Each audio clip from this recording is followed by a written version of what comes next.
together to the realization of the 2030 Agenda for Sustainable Development. It is for UN Habitats, UNEP, and the growing confluence of UN entities operating in and from Nairobi that the Secretary General has proposed and the General Assembly has approved an unprecedented program of investment in our complex, including a substantial and long overdue expansion and upgrade of this conference facility. Lastly, I would like to thank member states for the great support they provide to UN Habitats, UNEP, UNON, and all the UN agencies, funds and programs working in Kenya. As UNON, we are particularly grateful for member states' support to our capital investments, which will ensure the provision of upgraded facilities in our Gigiri complex and transform us into an iconic premises in Africa. We thank you, President Ruto, for your tremendous support for this capital project. As we move forward with this project, we are conscious of our responsibility to do so in close partnership with UN Habitat and UNEP, both being key stakeholders for the conference upgrade projects. For its part, UN Habitat will help us to ensure that we are working in alignment with the principles of sustainable urbanization. Mr. President, Mr. Vice President, Your Excellency, distinguished guests, ladies and gentlemen, I wish you a successful deliberation, exchange and networking session in this assembly, and we look forward to the important resolution and outcome of the meetings. Thank you.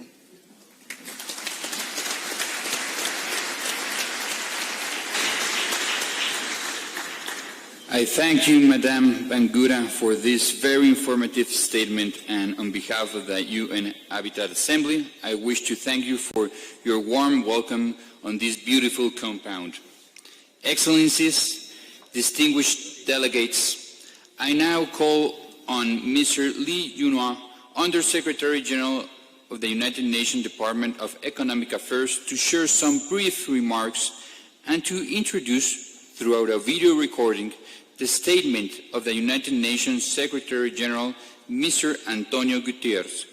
I invite the Secretariat to screen the video statements from the Secretary General at the appropriate time during Mr. Yunhua's presence at the podium. Sir, you have the floor. Thank you. Thank you. Good morning. Good morning, President of the Habitat Assembly.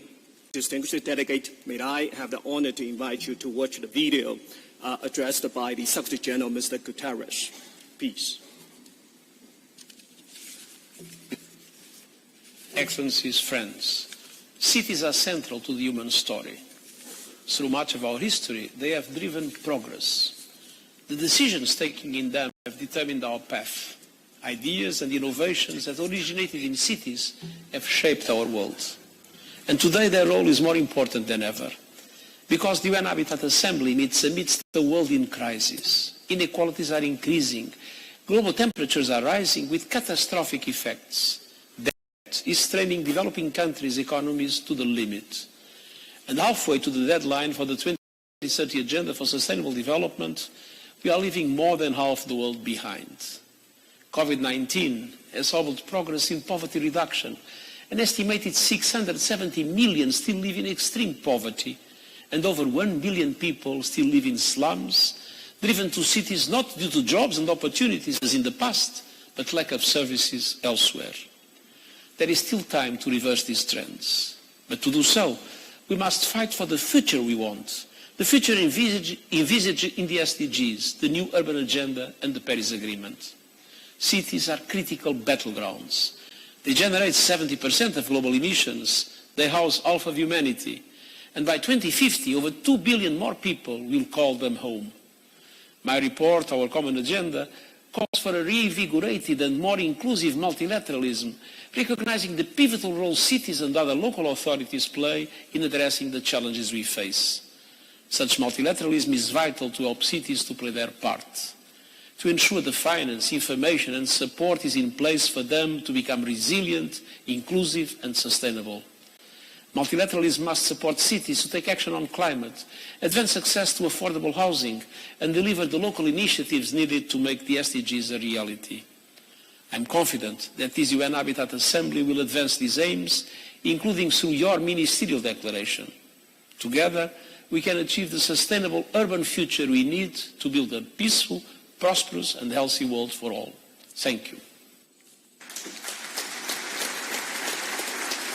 Thank you. Thank you. Your Excellency, the President of the Republic of Kenya, Your Excellency, the Vice President of the Republic of Botswana, Excellencies, distinguished delegates, ladies and gentlemen, I'm honored to represent the Secretary General and to address you today at the second session of the United Nations Habitat Assembly.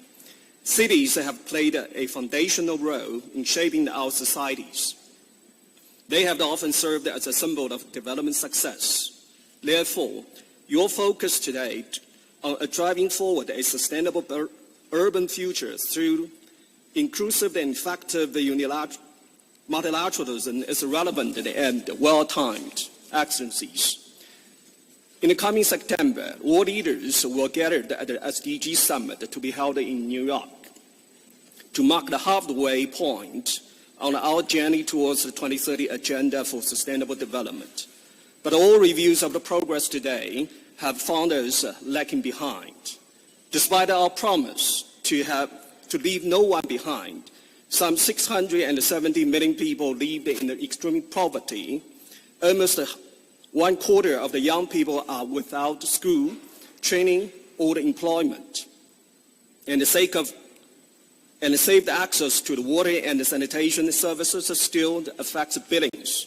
That is why the UN Secretary General has called on the world leaders to deliver a rescue plan for people and the planet, to generate fresh ambitions and the transformative actions at the national and the global levels for the breakthroughs that we need. This plan that aims at a greater support for the developing countries to implement the SDGs, including by filling the financing gap through the delivery of the SDGs stimulus. Distinguished delegates, in this battle for sustainability, cities played a decisive role, but the world is far from achieving the goal of sustainable cities. Nearly 1.1 billion people are living in the urban slums. Just about half of the world's urban population has convenient access to the public transport. About 55% of the municipal solid waste is managed in the controlled facilities. Also worrying is the sparsity of the data to monitor the SDG 11, limiting our ability to get the full picture and make the effective decisions. Only around half of the UN member states have internationally comparable data for that goal. Yet, the independent group of scientists in its quadrennial Global Sustainable Development Report highlighted urban and peri-urban development as one of the 6 key entry points to accelerate the progress towards the SDGs. The report calls for the policy actions that are well aligned with the focus areas of this assembly. Such actions would advance the climate mitigation, improve the public health, and tackle the pollutions. Ladies and gentlemen, the assembly in Nairobi this week will also enrich the high-level political forum on sustainable development to be held in New York in coming July, while the SDG 11 on sustainable city and the human settlement will be under review.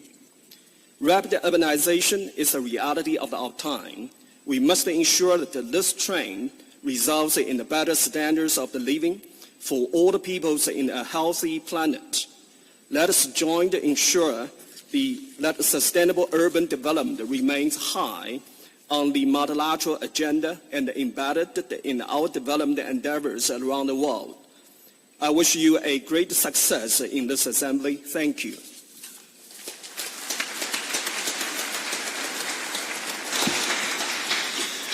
On behalf of all delegations, I would like to thank the Secretary General, Mr. Antonio Gutierrez, for his inspiring message at the UN Habitat Assembly, and Mr. Yunois for his message, please convey our sincere appreciation to the Secretary General.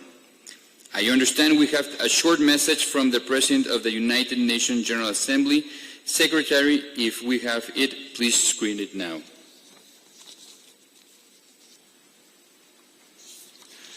Excellencies, ladies and gentlemen, let me extend my warmest greetings to all the participants of the second session of the United Nations Habitat Assembly in Nairobi. Currently, the United Nations is leading some crucial global undertakings. Understanding the root causes of the most complex crises of the last 75 years. Implementing an ambitious sustainability development agenda and protecting the planet from the scourge of climate change. UN Habitat plays a vital role in all these endeavors. Cities are in the epicenter of the converging crises we currently face. From migration to climate change and conflicts, the cumulative effects of these phenomena are magnified in urban areas, in particular in developing countries. So, how can we make our cities inclusive, safe, resilient, and sustainable? First, second, governments must monitor the spatial distribution of future populations to assess risk associated with climate change, such as flooding, heat waves, epidemics, food security, and freshwater availability. But what we urgently need is a mindset shift. From a business-as-usual planning and operation to one aiming at real sustainability transformation. This means strengthening the science policy interface, advancing evidence-based solutions, and approaching our goals holistically. In your discussions this week, I invite you to explore how we can ensure that our approach to sustainability transformation better reflects the role of cities in our world. Ladies and gentlemen, the lagging in SDG implementation is a universal problem. However, it is the people living in the developing countries, including those in special situations, who often bear the brunt of the crises we face. We urgently need political will, commitment, solidarity, financing, and action. The COVID-19 pandemic has shown us that we are capable of implementing massive, radical, and transformative action when humanity is under threat. We must build on this momentum and mobilize political commitments and breakthroughs.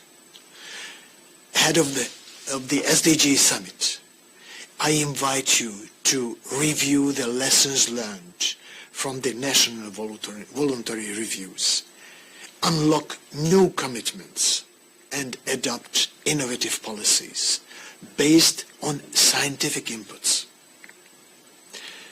The SDG Summit in September will be an opportunity to commit to the implementation of bold and game-changing solutions, including in urban areas.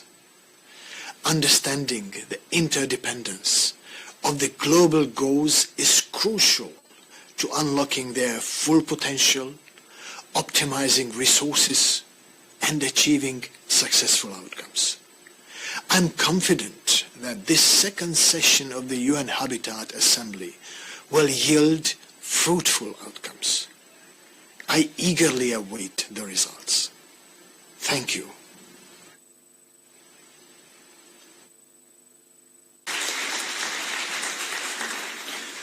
Our gratitude to the President of the United Nations General Assembly for taking time to send us this message. Before I call the Their Excellencies Vice President Sowani and President Ruto, I wish to call on the Executive Director, Mrs. Muna Mon Sharif. Madam, you have the floor, please.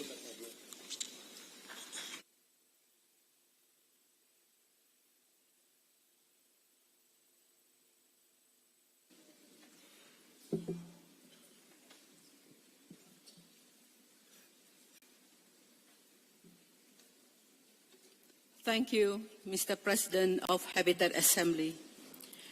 Your Excellency, Honorable Dr. William Samuel Ruto, President of the Republic of Kenya. Your Excellency, Mr. Slamba Songwane, Vice President of the Republic of Botswana. Honorable Ramon Meya Falcon, Secretary of Agrarian Ministry of Land and Urban Development, SIDATU, of Mexico, and also the President of the United Nations Habitat Assembly. Mr. Lee Juanhua, Under Secretary General of the United Nations Departments of Economic and Social Affairs, representing the Secretary General of the United Nations. Madam Zainab Hawa Bangura, my sister, Director General of the United Nations Office at Nairobi.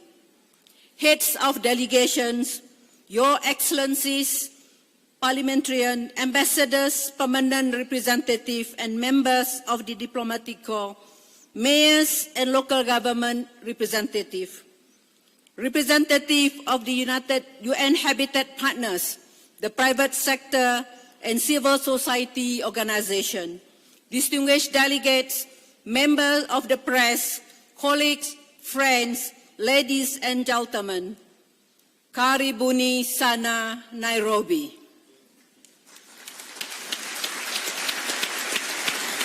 Habari ya usubuhi. Welcome to the second United Nations Habitat Assembly. This morning, we mark the completion of a full cycle of our governance structure. Let me congratulate and thank Member States for this achievement and for your support to UN Habitat. My sister Zainab Hawa Bangura, the Director General of UNON, thank you for all the support and arrangement from your team. We look forward to working closely with you to highlight the improvements to this beautiful campus to enable us to convene member states in the future. At this second assembly, we are coming together at a time when the world is facing multiple and interrelated crises. In February 2020, the world was in lockdown because of COVID-19. The socio-economic fallout has intensified inequalities and fueled conflicts in every region of the world. All is happening when humanity is facing a triple planetary crisis involving climate change, pollution, and biodiversity loss. As the Secretary General said, unless we act now, the 2030 Agenda will become an epitaph for the world that might have been. Excellencies, distinguished delegates, it is very appropriate that our second United Nations Habitat Assembly is starting on the World Environment Day.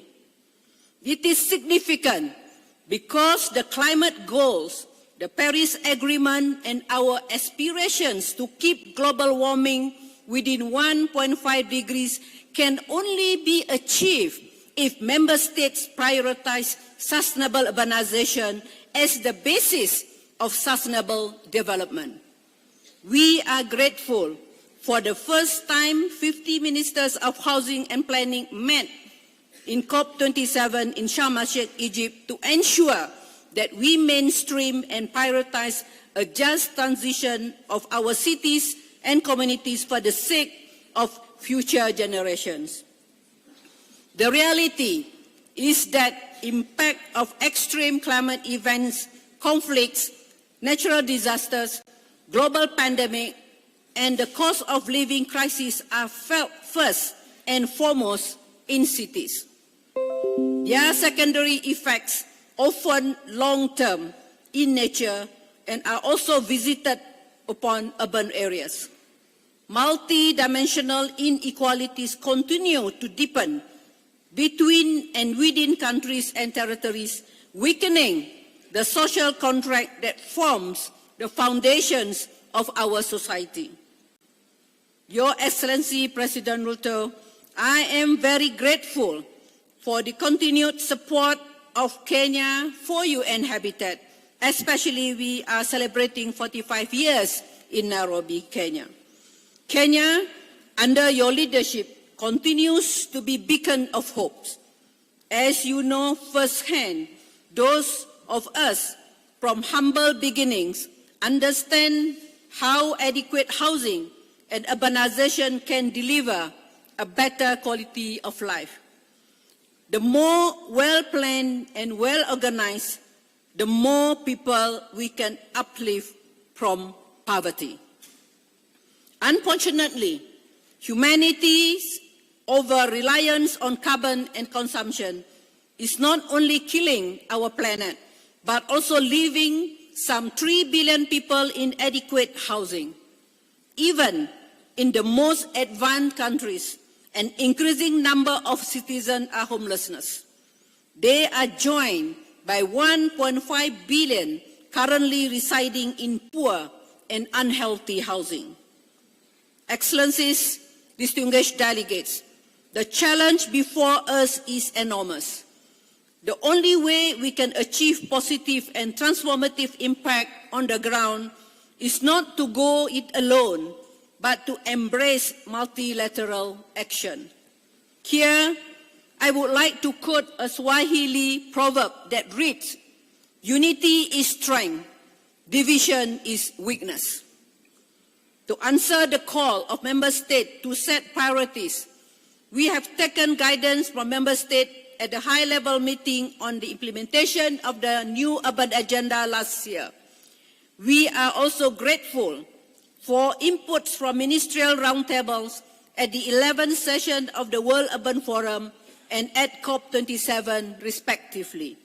I have put forward UN Habitat's priorities, including on adequate housing, climate adaptation, localizing the Sustainable Development Goals, and better urban crisis management. They correspond to the UN Habitat Strategic Plan that was approved by Member States in the first Assembly. We thank the Committee of Permanent Representatives that pronounced on the robustness of our strategic plan despite COVID-19. We appreciate the guidance from the Executive Board to extend the strategic plan by a further 2 years to align with the rest of the United Nations system. Before I conclude, I wish to acknowledge the considerable support and wise counsel we have received over many weeks and months from members of the Executive Board, the Committee of Permanent Representatives, and the Bureau of the UN Habitat Assembly. Let us flip the script on urbanization.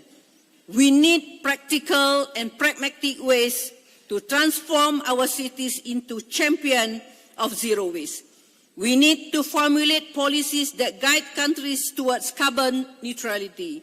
We need to harness the talent in cities and communities to reshape financing to achieve the Sustainable Development Goals. We need Member States to prioritize national and local cooperation as the basis of a just transition. Let us never forget human rights and the UN Charter as the basis for sustainable urbanization. President William Samoei Ruto and Vice President Song Wane, representing President Masisi, I thank you for your presence at the second United Nations Habitat Assembly. I thank you for championing sustainable urbanization, and I humbly submit the request from this plenary for you both to carry the torch for a better urban future for all on the global stage. I thank you. Asante sana.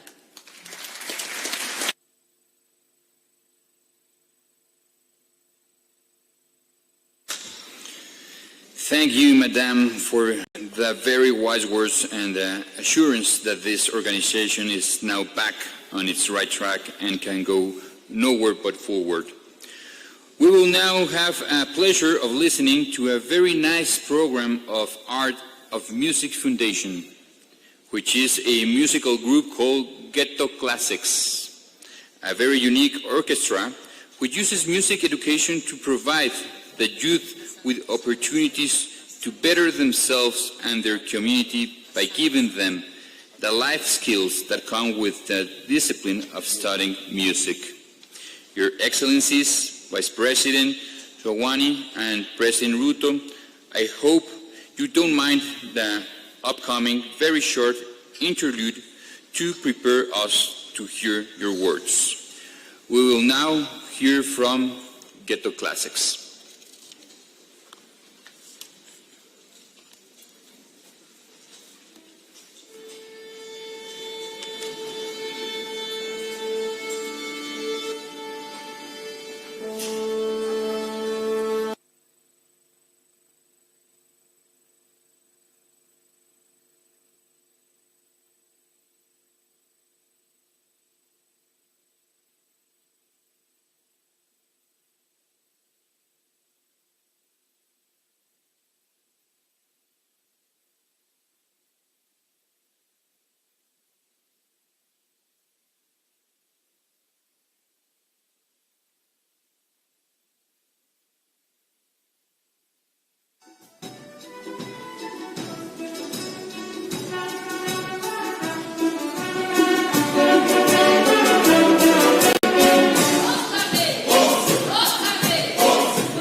Distinguished delegates, you will agree with me that this has been a very impressive statement by these wonderful children.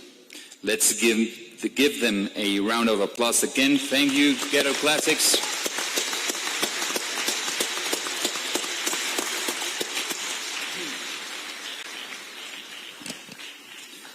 Let me also thank the Ambassador of Belgium, Mr. Peter Madame, who sponsored this performance. Ambassador, thank you very much.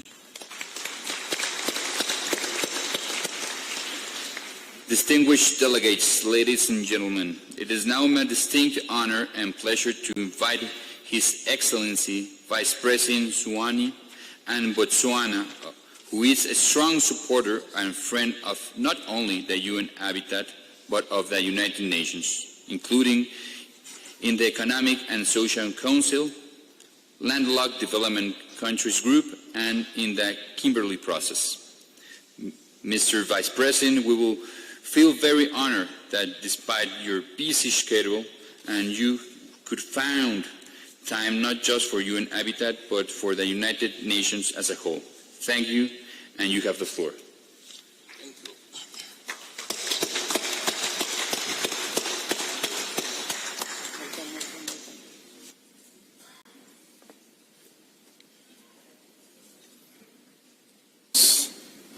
And many here.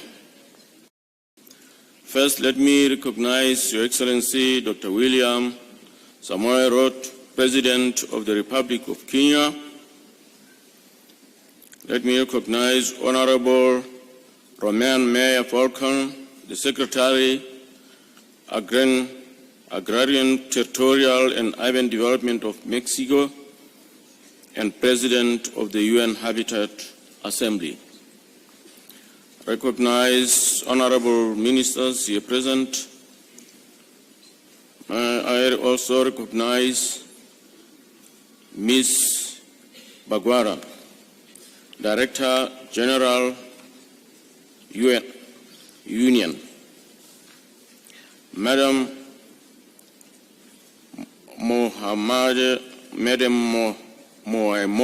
Mohadi Sharif, Executive Director of the United Nations Settlements Program, UN Habitat.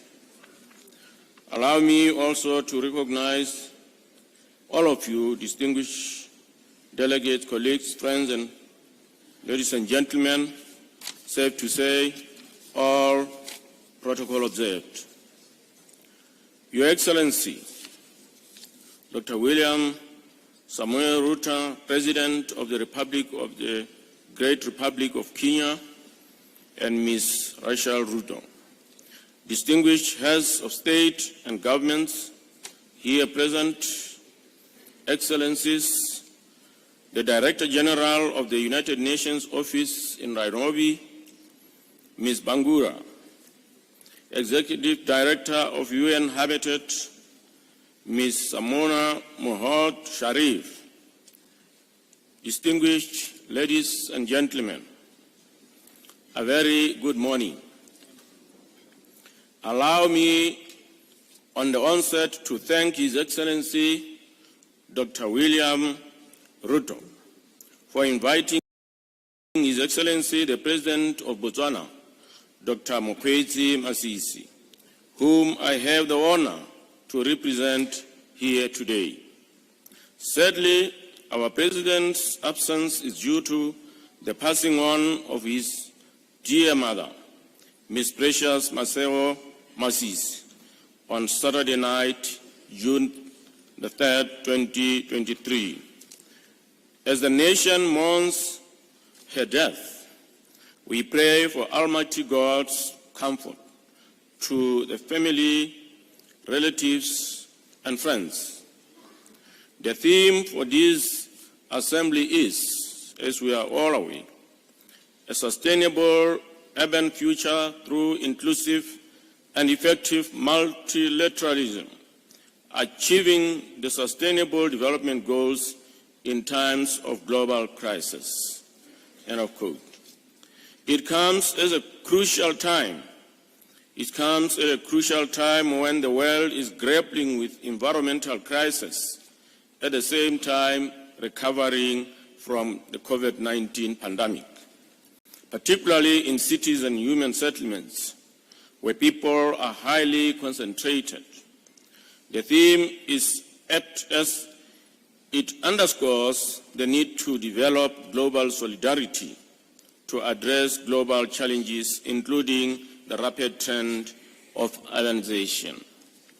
This new form of solidarity will overcome challenges we are all facing due to increasing vulnerability of people's livelihoods from rural to urban areas, triggered by such issues such as climate change, conflict, and financial crisis.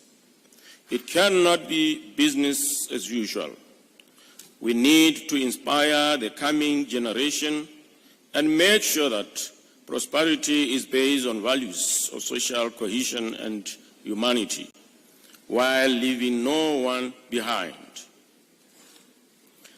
Our efforts require complementary solutions and concerted efforts from all, including continental and regional bodies, governments, policymakers, civil society organizations, religious leaders, and communities.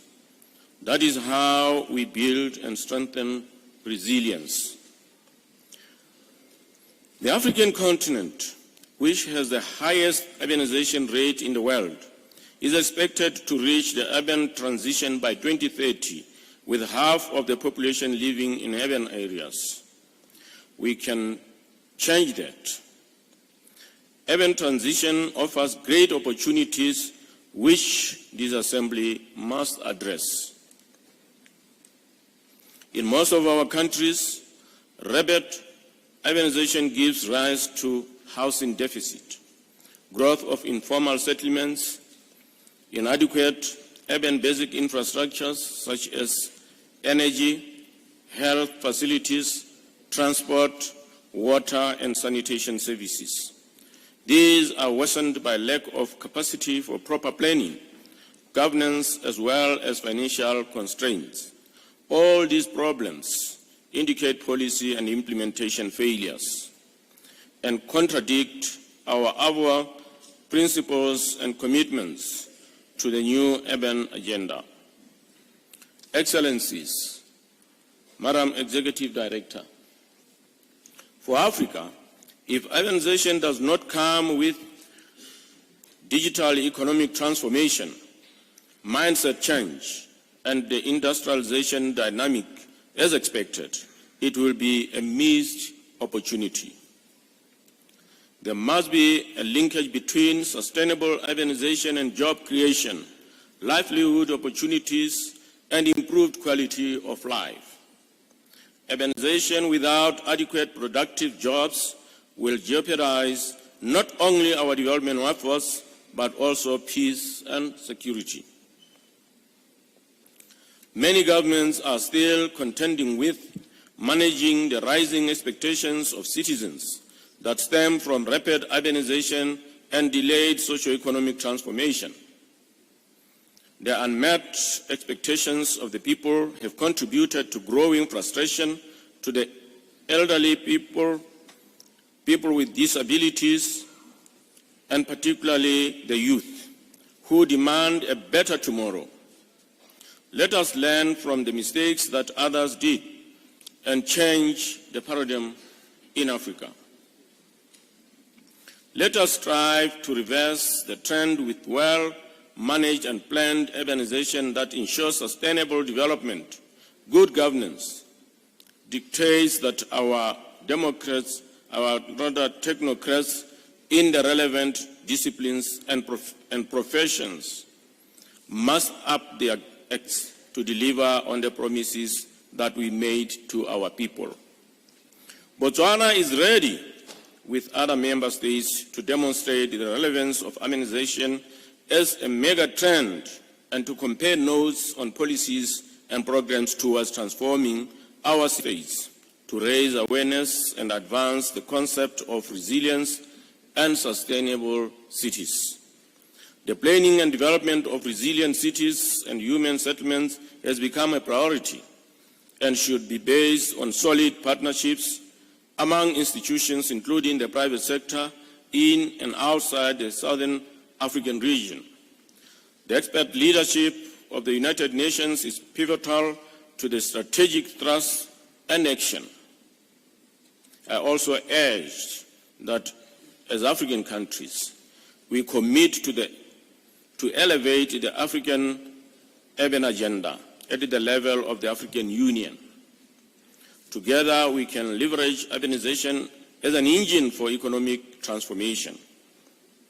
In this respect, I would like to seize this opportunity to urge the UN Habitat to adhere to the United Nations General Assembly mandate and strengthen the regional and sub-regional collaboration with other international organizations to amplify the implementation of the new urban agenda, especially in Africa.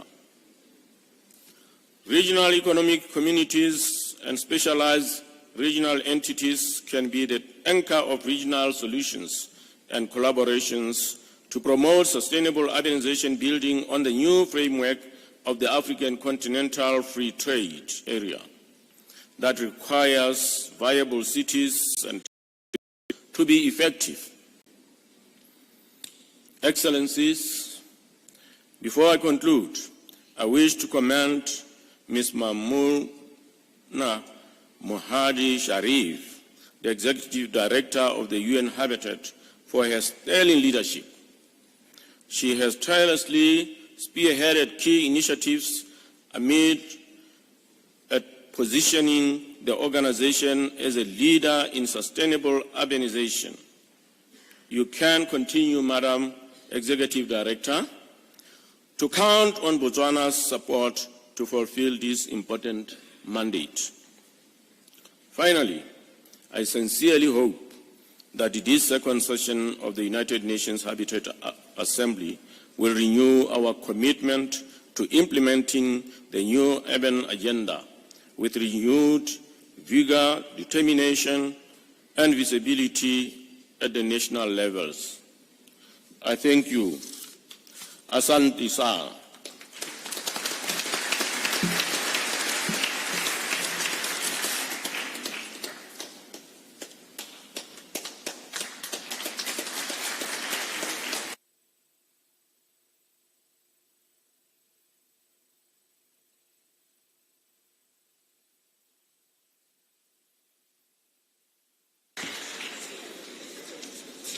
Our condolences to the family of President Masisi and Mrs. Masisi, please.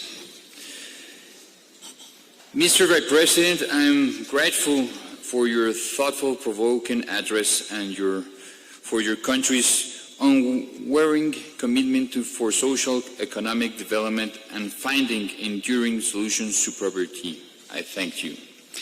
Distinguished delegates, ladies and gentlemen, it is now my honor and pleasure to invite our host and president of the beautiful country, His Excellency President Ruto, a leader who has been a supporter of UN Habitat, to inaugurate this second session of the UN Habitat Assembly. Mr. President, we are truly grateful for your magnificent attention and you have paid to UN Habitat. Mr. President, the floor is yours.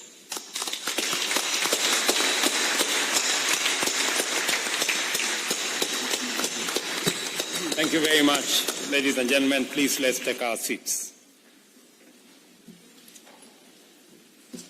Your Excellency Slambas Sokwane, the Vice President of the Republic of Botswana, representing President Masisi. Your Excellency Roman Mayor Falcon, the President of the UN Habitat Assembly. Director General of the United Nations Office at Nairobi, Zainab Hawa Bangura. Executive Director of the UN Habitat, Maimouna Sharif, my sister.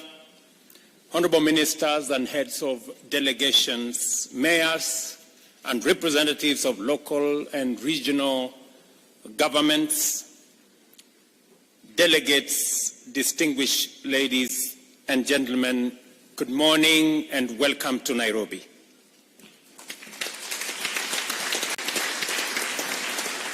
On behalf of the people and government of Kenya and on my own behalf, I'm truly delighted to have the honor to welcoming you to this warm and beautiful land in Kenya and to our capital city of Nairobi, the globally famous green city in the sun.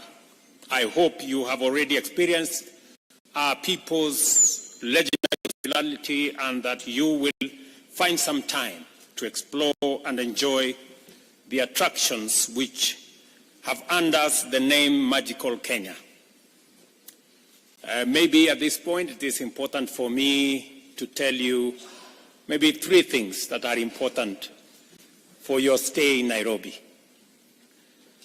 Number 1, this is the city, the only one in the world, with a closed canopy forest on one side, the side where we are. This is also the only city in the world that has a national park in the city with wild animals, elephants and rhinos and lions and cheetahs. And just for your information, you may find them in the street sometimes because they break off from the fence of the national park. Please be careful because they are wild. They are not domesticated. And lastly, many of you, at the end of Kenya is the home and the cradle of humankind. This is where the earliest remains of man have been traced.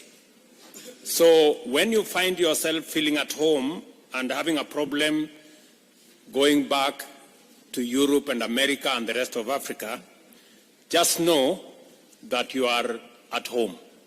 So let me welcome you home.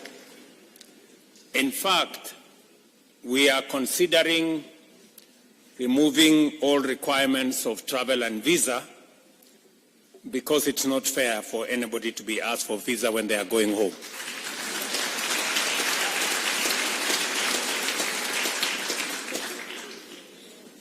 Our ambition to be the home of the United Nations Human Settlement Program, UN Habitat, was inspired by a deep commitment to pursue economic development together with sustainable urbanization in harmony with the preservation of our national heritage. The international community's decision to locate this critical organization here is therefore out of recognition and emphatic endorsement of this commitment.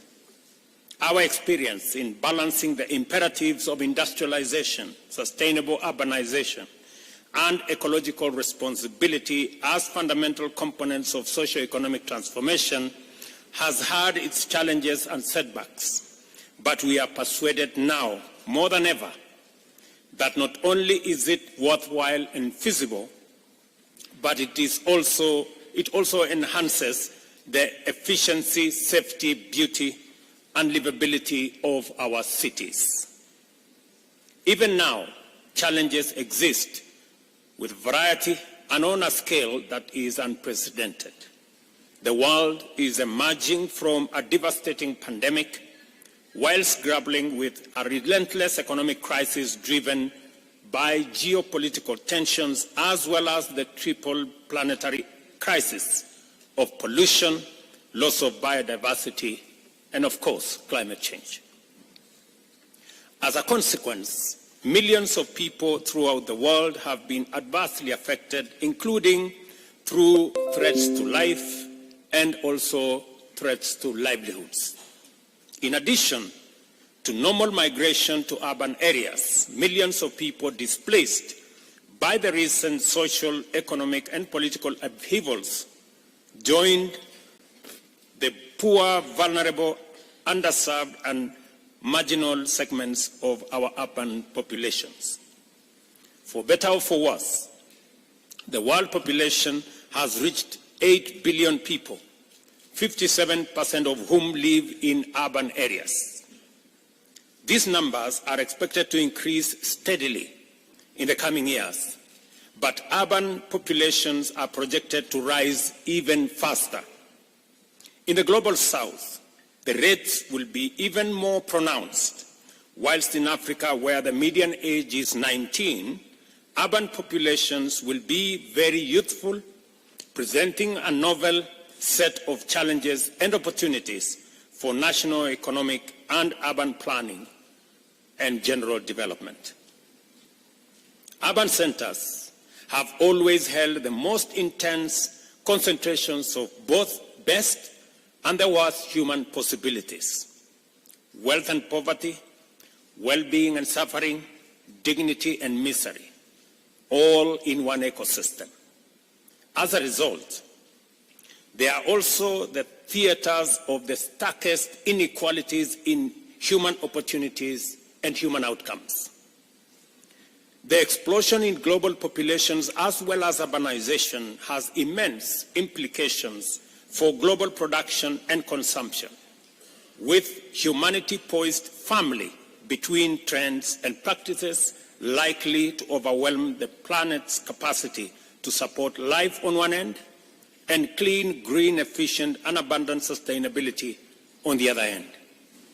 Fundamentally, this gathering is one more opportunity for the global community to confer and reflect about the progress made in imagining new possibilities for the sustainable provision of opportunities and amenities to promote the flourishing of nearly 10 billion human beings, whilst enhancing the Earth's capacity to support all life on it. Urbanization is an economy's ultimate test of efficiency, inclusivity, resilience, and sustainability across all goods and services. Huge demands for basic goods is always accompanied by tremendous pressure on energy resources and the environment. The connection between prosperity and ecological sustainability is always strong and direct.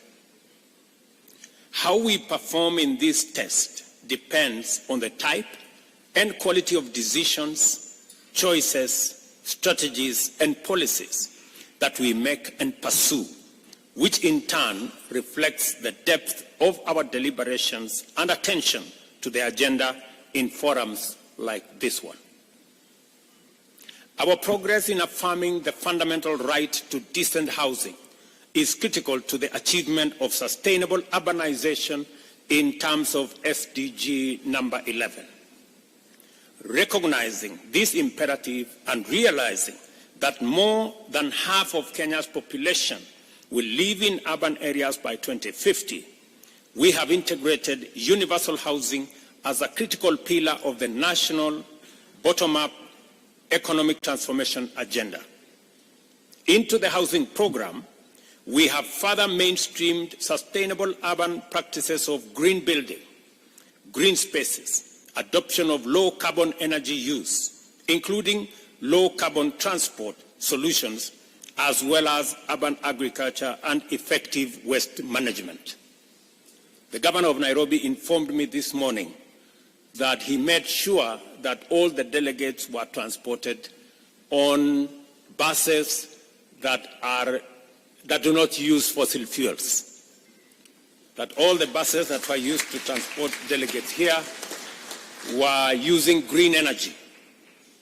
In addition to these measures under our urban resilience program, we are restoring degraded landscapes and ecosystems through a robust program, which includes increasing Kenya's tree cover from 12% currently to 30% by planting 15 billion trees over the next 10 years.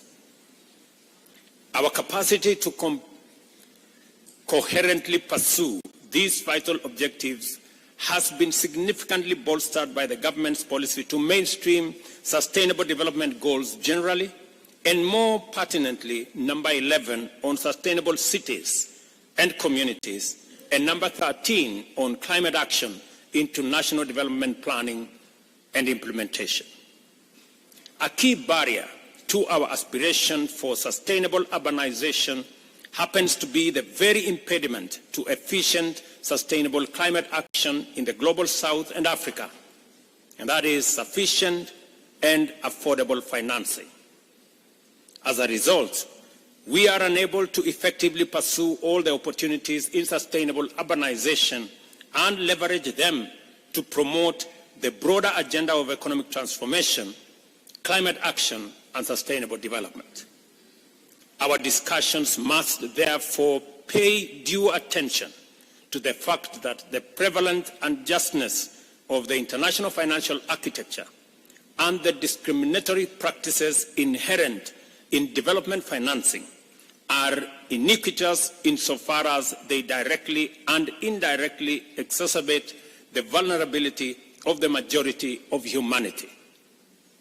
It is time, therefore, to correct this systemic injustice to enable us effectively mobilize multilateralism to achieve global net zero emissions, avert a climate catastrophe, and achieve sustainable development goals. Let us apply ourselves to these imperatives and ultimately make a stand and take a stand for humanity by way of embracing an effective, sustainable, inclusive, and just vision for the UN habitat. I acknowledge with profound gratitude the progress UN Habitat has made in refining and championing the deployment of effective multilateralism in addressing the challenges of human settlement and promoting sustainable urbanization.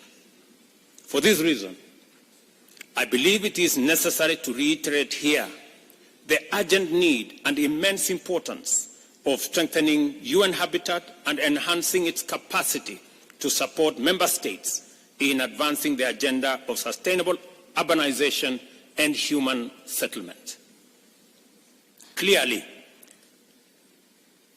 we have an assignment, and your work is well defined. I urge you to exploit this important opportunity to generate a robust framework for addressing the existential crisis of our time. On that note, I would like to announce to you that Kenya is privileged to have the honor of co-hosting the inaugural Africa Climate Summit to be held from the 4th to the 6th of September this year here in Nairobi.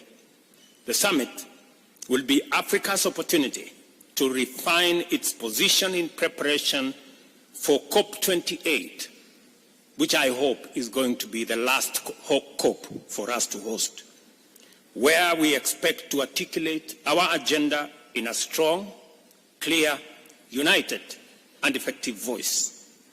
I take this opportunity to welcome you back to Nairobi for the summit. And I hope we will all have the resolve of making COP28 the last COP that we are going to hold as humanity. I am told that there are preparations for COP29. I think they should be cancelled.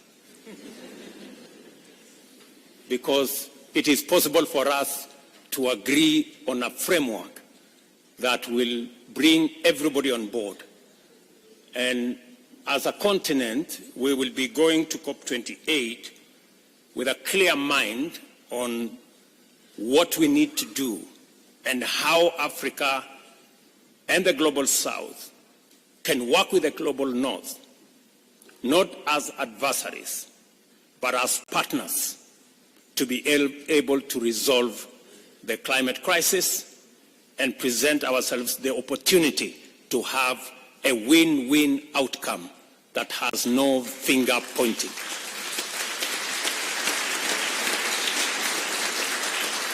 I am a very strong believer that with the right investments, Africa can present the opportunity to decarbonize global manufacturing and industrialization and provide for green growth. This is not an occasion for us to do the usual, North versus South. I think it will be irresponsible of us to continue that conversation.